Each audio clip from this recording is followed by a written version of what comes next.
Good morning! Gising po tayo.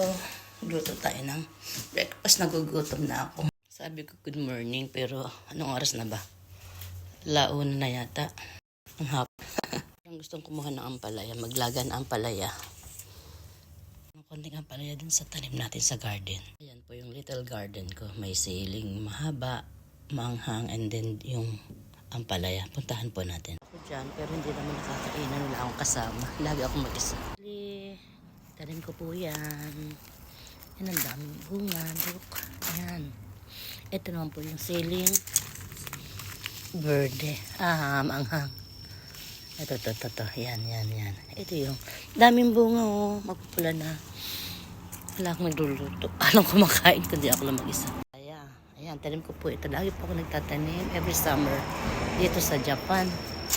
Ayan, naputok ko. May bunga na siya. Ayan. Wow, ang galing. Ang dami na. Ayan, oh. Ayan po. This one. Wow, mas malaki ito sa lahat.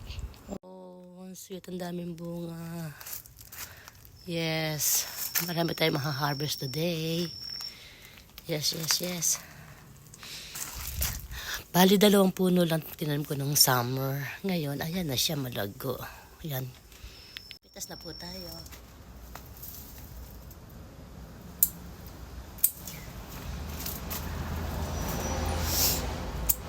Two. And then 3. Dahil mag-isa lang po ako, tama na sa akin ng 3. Bye. Luluto ko po muna. Balik na po tayo sa kusina. Ito po yung mga iluluto. And then nag-ready ako ng isang kamatis, 2 itlog, magkaiba pa kulay. And then yung isda. Parang lapo-lapo sa atin. Ang flavor niya is lemon pepper. Yan, wait niyo po lutuin. Here po yung isda kanina.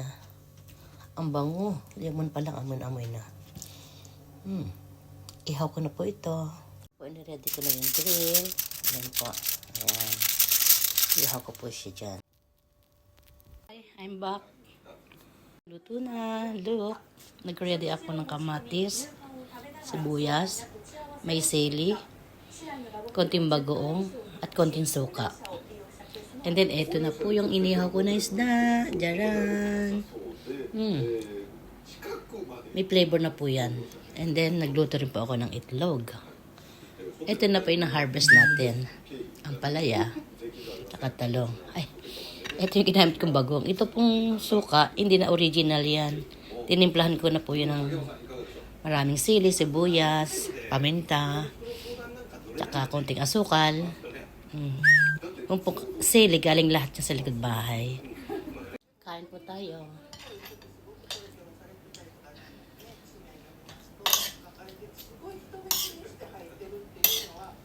Oh, naglag na.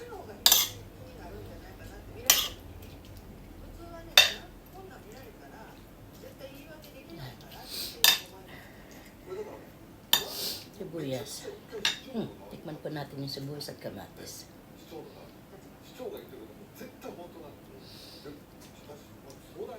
Bali, 2 PM na po dito sa Japan. Ito po yung aking almusal, tanghalian. Nagwo-work kasi ako sa nag-work kasi ako sa gabi kaya ito late na yung aking agahan. Erbak itlog. Di pa ako nagra-rise 2 weeks na. Lak po kasi ng tiyan ko. Gusto kong bawasan. Hindi masyado makapag-exercise dahil trabaho nga gabi, sa araw naman tulog. So yan. Bawas muna ng rice. Tikman po natin yung isda. Sarap. Init. Ito po. Sarap. Nasang-lasa yung lemon. Nakamarinate po siya sa lemon tsaka black pepper. At the same time, meron na po siyang chili, asin, at saka asin.